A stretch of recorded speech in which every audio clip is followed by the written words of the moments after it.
ओम नमो भगवते वासुदेवाय। ओम नमो भगवते वासुदेवाय। ओम नमो भगवते वासुदेवाय। ओम नमो भगवते वासुदेवाय। ओम नमो भगवते वासुदेवाय। ओम नमो भगवते वासुदेवाय। नारायणं नमस्कृत्य नरं चैव नरोत्तमं देवीं सरस्वती व्यासं ततो जयमुदीरयेत्। नष्टप्रायेषु अभद्रेषु नित्यं भागवत सेवया भगवती उत्तमा श्लोके भक्तिर्भवति नैष्टिकी। ओम अज्ञानतिमिरान्धस्य ज्ञानाञ्जनशलाकया चक्षुर्मीलितं येन तस्मै श्रीगुरुवे नमः। श्री चैतन्य मनोभीष्टं स्थापितं येन भूतले स्वयं रूपः कदा मह्यं ददाति स्वपदान्तिकं। वन्देऽहं श्रीगुरु श्रीयुतापतिकमलं श्रीगुरून् वैष्णवांश्च श्रीरूपं सागरजातं सहगण रघुनाथान्वितं तं सजीवं साद्वैतं सावधूतं परिजनसहितं कृष्ण चैतन्य देवं श्री राधा कृष्ण पादान् सहगण ललिता श्री विशाखान्वितांश्च। हे कृष्ण करुणा सिंधु दीन बंधु जगतपते गोपेश गोपिका कांता राधा कांत नमोस्तुते। तप्त कांचन गौरांगी राधे वृंदावनेश्वरी वृषभानुसुते देवी प्रणमामि हरिप्रिये। वाञ्छाकल्पतरुभ्यश्च कृपा सिन्धुभ्य एव च पतितानां पावनेभ्यो वैष्णवेभ्यो नमो नमः। जय श्री कृष्ण चैतन्य प्रभु नित्यानंदा श्री अद्वैत गदाधर शिवास आदि गौर भक्तवृंदा। हरे कृष्णा कृष्ण कृष्णा हरे हरे हरे रामा राम राम हरे हरे। हरे कृष्णा कृष्ण कृष्णा हरे हरे हरे रामा राम राम हरे हरे। हरे कृष्णा कृष्ण कृष्णा हरे हरे हरे रामा राम राम हरे हरे।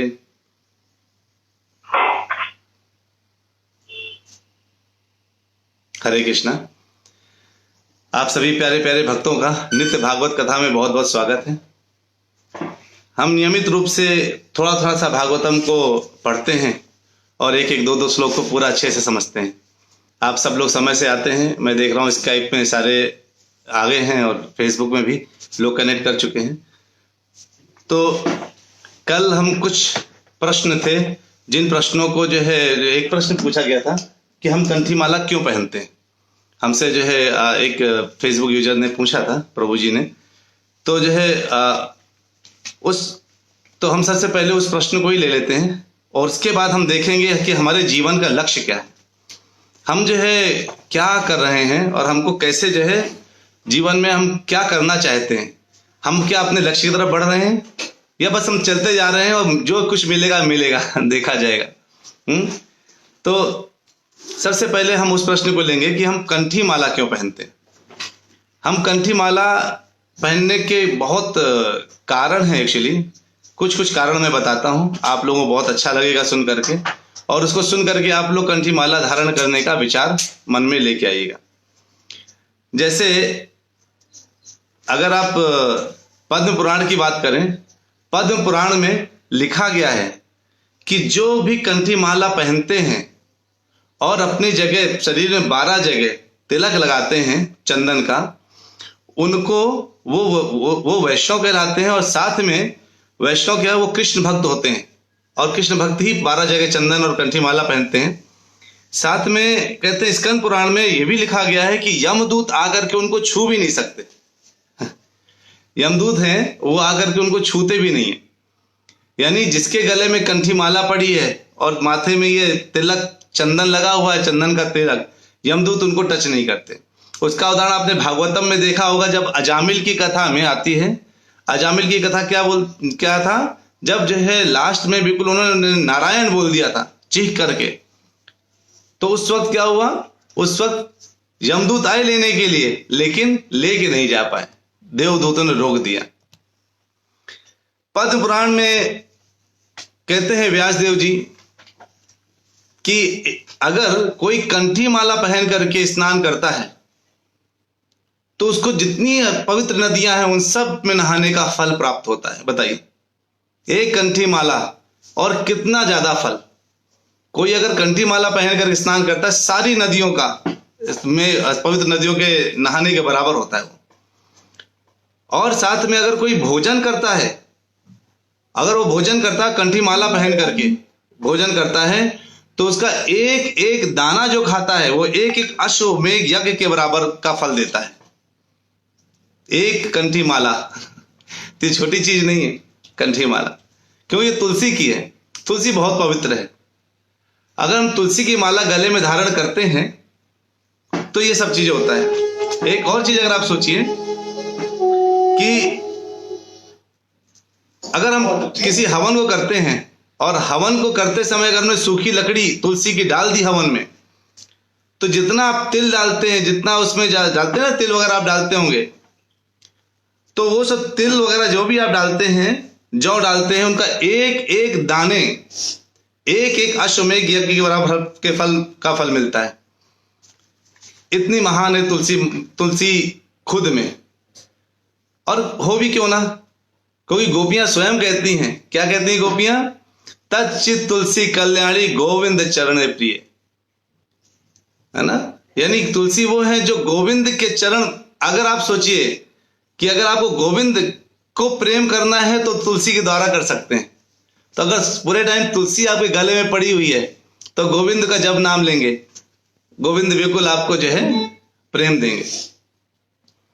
कहते हैं कि आप एक उदाहरण सोचिए, जिस तरह से जैसे बच्चा जो है कभी मटमैला हो जाता है ना, वो कभी पोटी सुसु कर लेता है और उसके बाद बिल्कुल हाथ पैर सांध लेता है अपने, और उस वक्त क्या होता है, उसके पिता अगर आते हैं तो उसको देख के उसको कहते हैं इसको हटाओ यार, इसको धुल के लेके आओ। तो मम्मी लोग क्या करती हैं, मम्मी उठाती हैं, उसको पूरा धोती हैं, अच्छे से तैयार करती हैं, उसको थोड़ा सा परफ्यूम लगा देती है, इतना खूब सुंदर सुगंध युक्त हो जाता है, काजल अजल लगा देती है, बड़ा सुंदर लगने लगता है। तो पिता क्या, हर कोई उसको गोदी में लेना चाहता है। वैसे ही ये जो अपवित्र जीवन है, हमारा जीवन ना मल युक्त हो चुका है ना, कलिमल ग्रसित जीवन हो गया है।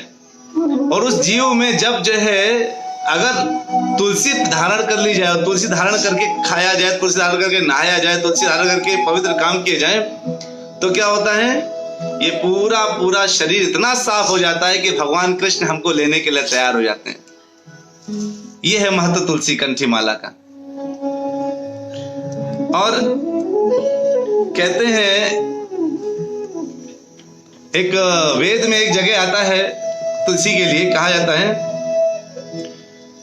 कि मैं आपका क्या हूं, भोक्ता हूं, और आप मैं भोगने योग्य हूं, और हे कृष्ण आप मुझे भोग सकते हैं। कैसे? जो जीव है उसको भगवान की सेवा में लगना चाहिए। तो जब भी आप भगवान के लिए प्रसाद भोग लगाते हैं, चढ़ाते हैं, तो भगवान कब एक्सेप्ट करते हैं प्रसाद को? जब उसमें तुलसी पड़ी होती है। उसी तरीके से जब आप कुछ चाहते हैं कि भगवान आपको स्वीकार करें, तो क्या महत्व है? तुलसी माला महत्व है ना, कंठी माला महत्व देती है। तो इस तरह से आपका जो है, जो तुलसी के मैंने महत्व बताए। तो ये प्रश्न आता है, पहन कौन सकता है? तो इसको कोई भी पहन सकता है, लेकिन अच्छा ये रहता है कि पहनने वाले व्यक्ति को 4 नियम के पालन करने चाहिए। अगर कोई पहनता है और वो 4 नियमों का पालन करता है, तो उसके साथ ये सब गुण होगा जो हमने अभी सुना है। जैसे वो मांसाहार ना करे, जुआ ना खेले, नशा ना करे और व्यभिचार ना करे। ये 4 चीजें अगर वो छोड़ देता है और फिर सब कुछ खाए पिए मस्ती करे और तुलसी माला धारण करता है, तो क्या होता है, वो भगवान का प्रिय और भगवान के करीब हो जाता है अपने मन से। अगर आप इसमें आपको समझ आए तो आपको लगता होगा कि जैसे कुछ लोग 3 राउंड पहनते हैं, कुछ लोग 2 राउंड पहनते हैं, कुछ लोग 1 राउंड पहनते हैं। तो जो दीक्षा प्राप्त लोग हैं वो 3 राउंड पहन सकते हैं, जो नवीन भक्त हैं, नए भक्त हैं, वो 2 राउंड पहन सकते हैं, नहीं तो जो 1 राउंड या 2 राउंड पहन सकते हैं, 1 राउंड पहन सकते हैं, 2 राउंड पहन सकते हैं। तो ये था तुलसी माला के बारे में। लेकिन अब हमारा टॉपिक होगा कि जीवन का लक्ष्य क्या है, और हमने जो श्लोक उठाया है भागवतम का वो क्या है, 2.6.35। है ना। 2.6.35 ये हमारा श्लोक है। इससे ब्रह्मा जी क्या बोल रहे हैं, बहुत महत्वपूर्ण श्लोक है, इसीलिए इसमें हमारे जीवन का लक्ष्य के बारे में वर्णित है। सोहम समान मायमयस्ते पोमयः प्रजापति नाम विवदन्ततापति आस्थाय योगम निपुणं समाहितस्तं नाधिगच्छं यत् आत्मसंभवः। सोहम समाम्नायमयस्तपोमयः। सो अहम मतलब स अहम मतलब मैं स्वयं, यानी स्वयं मैं ब्रह्मा क्या कहते हैं, समाम्नाय यस्तपोमयः, कहते हैं मैं जो है किस किस चीज में दक्ष हूं, बता रहे हैं अपने बारे में ब्रह्मा जी। सोचो मैं किस किस बारे में दक्ष हूं, किस किस बारे में, कि मैं वैदिक ज्ञान की शिष्य परंपरा का 10 महान ब्रह्मा के रूप में विख्यात हूं, है ना। वो महान ब्रह्मा के रूप में विख्यात हैं कौन, जिनको वो क्या है, पूरे शिष्य परंपरा में दक्ष है वो महान ब्रह्मा। सारी तपस्याएं उन्होंने कर रखी है ब्रह्मा जी ने। और कहते हैं यद्यपि मैं योग शक्ति एवं आत्म साक्षात्कार में भी पटु हूं, इनमें भी मैं क्या हूं, पटु हूं। और मुझे सादा प्रणाम करने वाले जीवों के महान प्रजापति मुझे इसी रूप में मानते हैं, लेकिन तब भी मैं भगवान को नहीं समझ सकता जो मेरे जन्म के मूल उद्गम है। यानी वो परम ज्ञानी, क्योंकि उनको स्वयं जो वेदों का ज्ञान है किसने दिया है, भगवान ने दिया है। तो अगर मैं बात करूं कि क्या मेरे जीवन का लक्ष्य पूरे ज्ञान को प्राप्त करना है, क्योंकि अगर मेरा ज्ञान को प्राप्त करना है तो भी मैं किसी ना किसी जगह से मिस हो रहा हूं, वो है भगवान के बारे में जानना। मेरे जीवन का लक्ष्य अगर भगवान को प्राप्त करना है तो मुझे सारी चीजें ऑटोमेटिकली पता चल जाएगी, क्योंकि जब जड़ में पानी डालते हैं तो पत्तों में पानी, डालों में पानी, तनों में पानी तो अपने मन से पहुंच जाता है, लेकिन जब हम पत्तों में पानी डालेंगे तो पेड़ सूख सकता है। उसी तरह से अगर मैं सोचूं कि मेरे जीवन का लक्ष्य एक बहुत बड़ा ज्ञानी बनना है, योग शक्ति और आत्म साक्षात्कार में पटु बनना है, अगर इन चीजों में मुझे आगे बढ़ना है और मुझे लगता है कि सब लोग, मैं इतना महान बन जाऊं, सब मुझे प्रणाम करें, उसके बाद भी एक कमी रह सकती है माता जी, प्रभु जी। क्या रह सकती है कि क्या मैं भक्त बन सकता हूं, क्या मैं भगवान को जान सकता हूं। आत्म साक्षात्कार का मतलब मैं कौन हूं, मेरा जीवन का लक्ष्य क्या है और मैं यहां पर क्यों आया हूं, है ना। मुझे शरीर प्राप्त हुआ है तो कुछ करने के लिए, मुझे क्या करने के लिए आया हूं। तो अगर ये सब मुझे पता चल जाए, सोचिए क्या मैं सुबह उठना, नहाना धोना, फिर तुरंत ऑफिस भाग जाना, शाम को वापस होना, फिर सो जाना, ये क्या यही है साइकिल।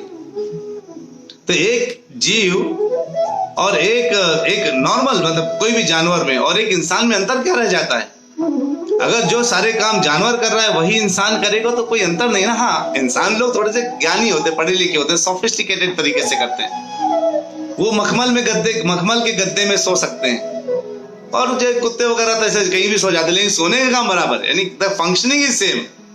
यूआई आपका डिफरेंट हो सकता है, वो थोड़ा आप सुंदर तरीके से कर सकते हैं, वो तो असुंदर तरीके से कर सकते हैं। तो जीवन का लक्ष्य, अगर मेरे जीवन का लक्ष्य केवल इतना ही है कि मैं सुबह उठ करके उठूं, फिर जो है नौकरी करूं, काम करूं, दिन भर बच्चों का लालन पालन पोषण करूं, और साथ में शाम को जाकर के फिर आऊं, थका आ रहा हूं, टीवी देखूं और सो जाऊं, क्या प्राप्त किया एक दिन के अंदर।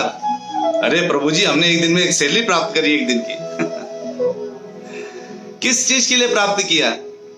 सैलरी प्राप्त करने से, अकेले सैलरी प्राप्त करने से क्या होगा, किस चीज के लिए प्राप्त किया हमने, क्या प्राप्त करना चाह रहे थे। सुख शांति, है ना।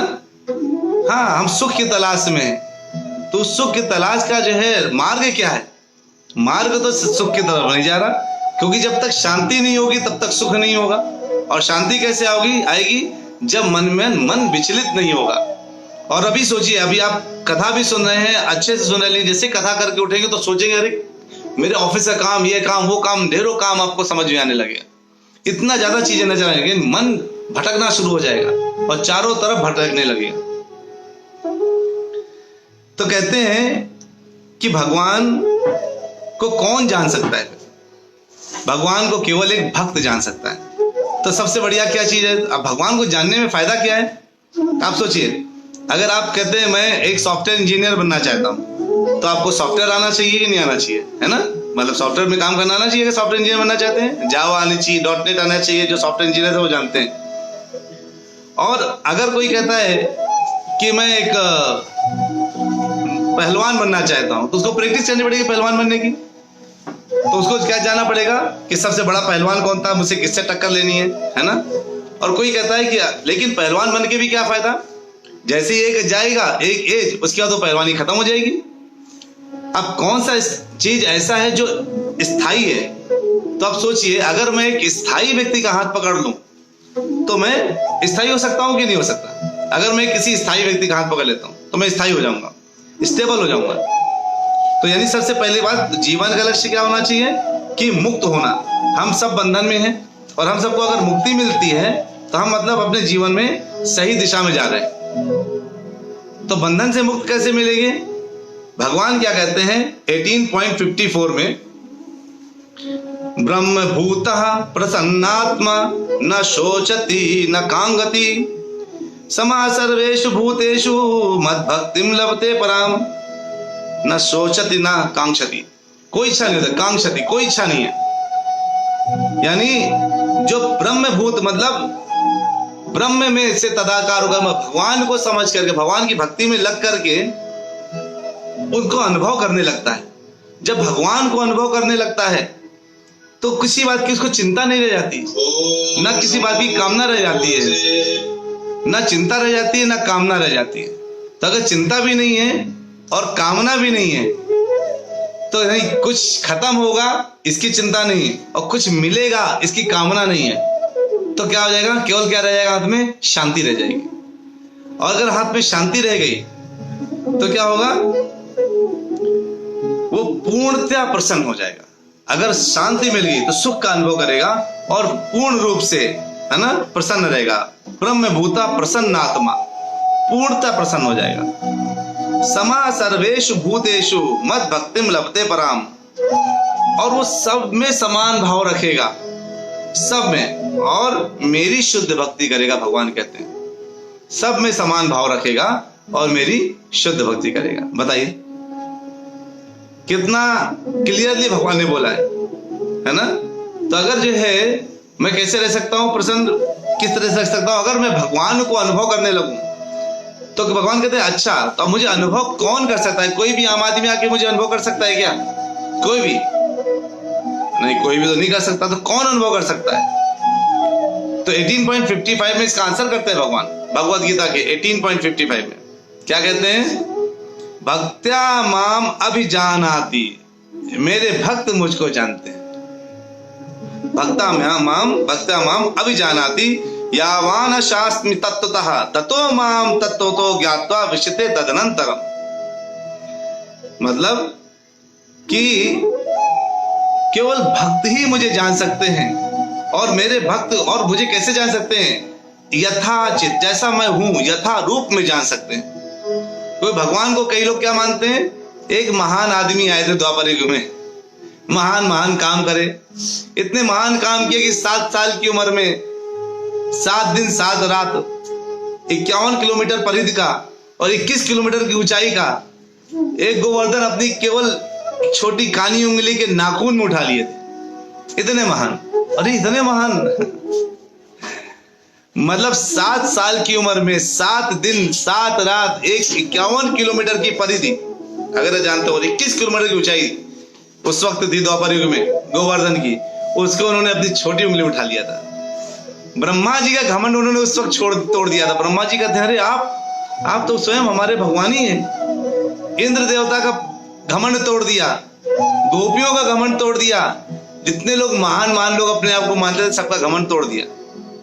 और जितने लोग कहते हैं यदा यदा ही धर्मस्य ग्लानिर्भवत भारत, जैसे जैसे अधर्म बढ़ेगा भगवान आकर के अधर्म का नाश करने आ जाएंगे और धर्म को बचाने आ जाएंगे, और उस वक्त आकर के सभी भक्तों का भी घमंड सब चूर कर देते हैं। तो महान नहीं है।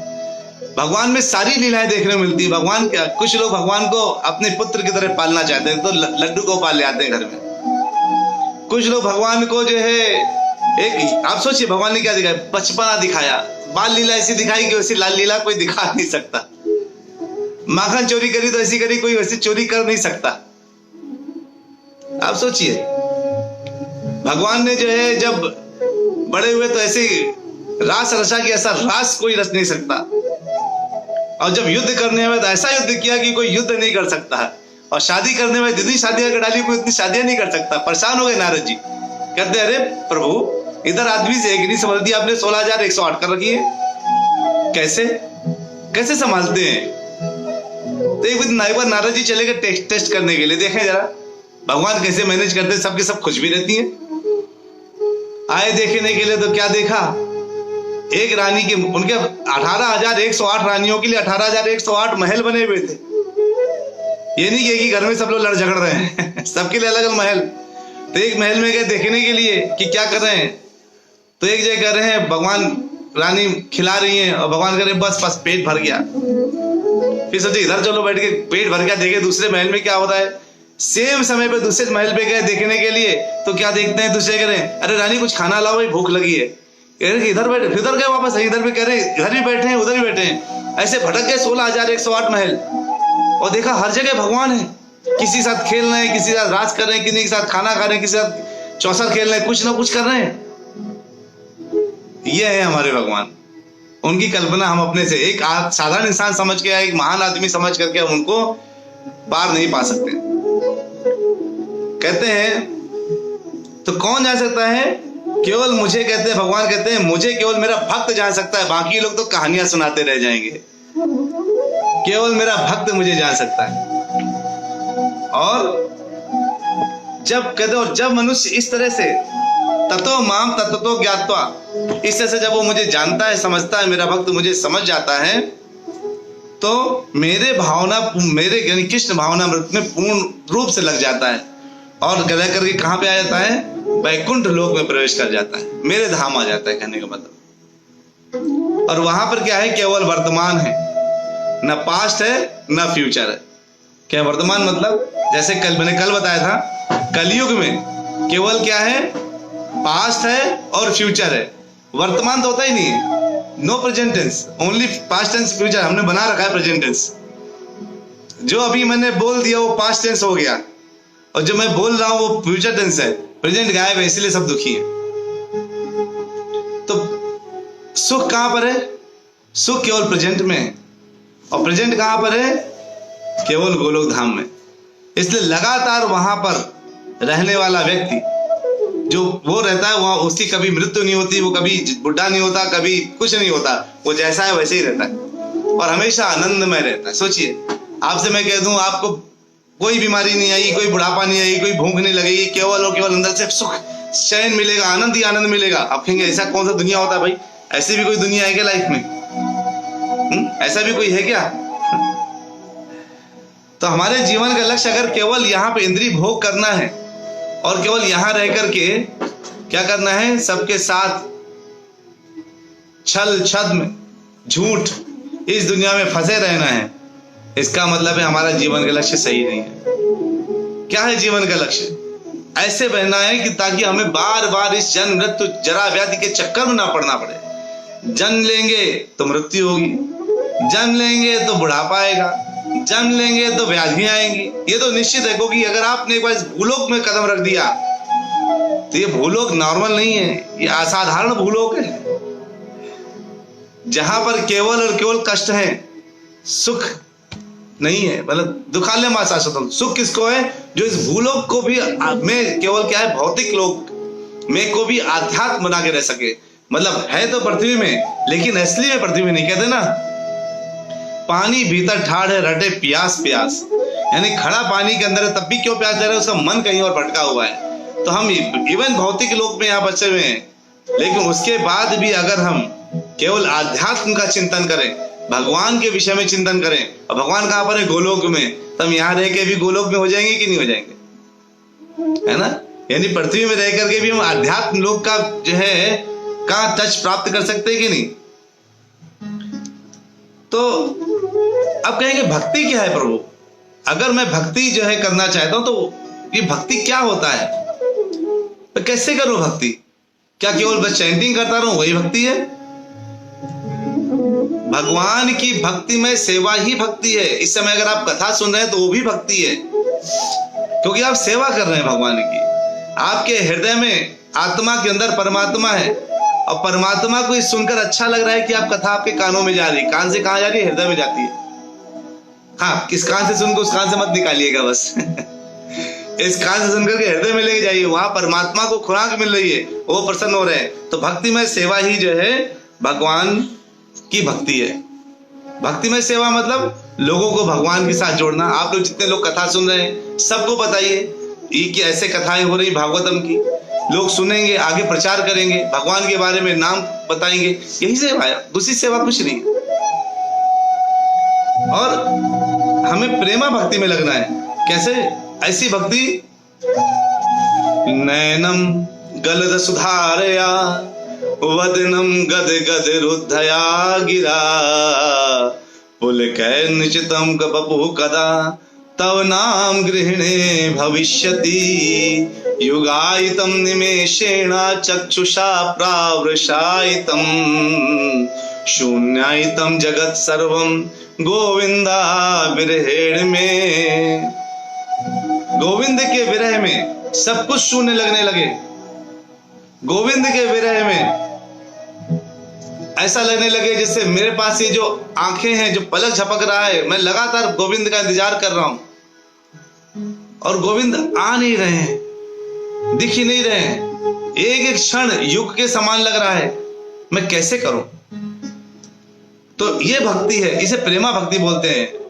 आंखों से अश्रु बह रहे हैं और गला कुंठित हो रहा है भगवान का नाम लेने से, ये प्रेमा भक्ति में आती है। क्या हम ऐसी भक्ति कर सकते हैं? तो भक्ति वेदांत कहते हैं। वेदांत का मतलब होता है आत्म साक्षात्कार, और भक्ति का मतलब होता है आत्म साक्षात्कार के साथ भगवान की सेवा करना है, भक्ति वेदांत। तो हमें भक्ति वेदांत, इसीलिए शिला प्रभुपाद को भक्ति वेदांत स्वामी शिला प्रभुपाद बोलते हैं, क्योंकि उन्होंने आत्म साक्षात्कार पूर्ण रूप से कर लिया था और भक्ति के मार्ग में वो आगे बढ़े। भगवान कहते हैं कि आखिर मुझे ये भी बोलते हैं, कोई कितना भी ज्ञानी हो, तपस्वी हो, योगी हो, ब्रह्मा जी बता रहे इस चीज को। क्या बता रहे हैं? वेदेषु दुर्लभ मदुर्लभ मात्म भक्तो। वेदेषु दुर्लभ यानी जो वेदों के ज्ञाता हैं उनके लिए भगवान दुर्लभ हो सकते हैं, लेकिन वेदेश दुर्लभ अदुर्लभ आत्म भक्तो, अपने भक्त के लिए वो दुर्लभ नहीं है, उन्हें बड़े आसानी से मिलते हैं। और कहते हैं भगवान, इवन आप सोचिए जब व्यास देव जी ने जो है पूरे ज्ञान था, उनको क्या वेदांत दिया था, वेदांत उन्होंने दिया, लेकिन उसके बाद भी उनको सुकून नहीं था। महाभारत लिख दी लेकिन शांति नहीं थी अंदर से। तो क्या था? एक चीज उनको क्या अच्छा लगा कि जब नारद जी ने बोला, जी नीचे आए, बोला, उन्होंने कहा कि तुम भागवतम लिखो, भगवान के बारे में लिखो। और जब भागवतम लिखी, भगवान के बारे में लिखा, तब जाके उनको शांति मिली। तो इसका एक ही मतलब है कि कोई भी कार्य अगर हम भगवान के साथ रहकर नहीं करते, इसका मतलब है हम अपने पैरों में कुल्हाड़ी मारते हैं, हम सुख नहीं प्राप्त कर सकते।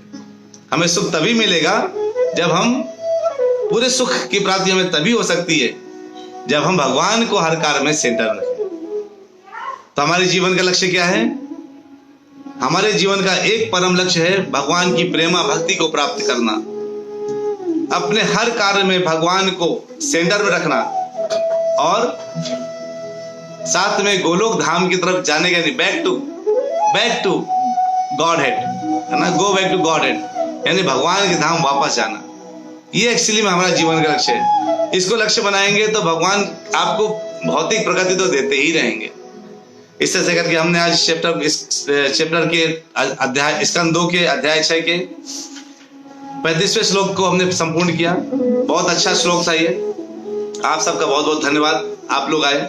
कुछ प्रश्न हो तो आप लोग उसमें डाल दीजिएगा चैट में, हम आपके प्रश्नों को उत्तर अगली कल के नेक्स्ट क्लास में लेंगे। तो नेक्स्ट क्लास हमारी सोमवार को सुबह 9:30 बजे होगी, मंडे मॉर्निंग 9:30, एक नए टॉपिक के साथ, एक नए ज्ञान के साथ, एक नए श्लोक के साथ भागवतम के। बहुत बहुत धन्यवाद। चलिए जोरदार हरे कृष्ण महामंत्र के साथ आप सबका स्वागत करते हैं। हरे कृष्णा कृष्णा कृष्णा हरे हरे, हरे रामा राम राम हरे हरे। हरि बोल। हरे कृष्णा।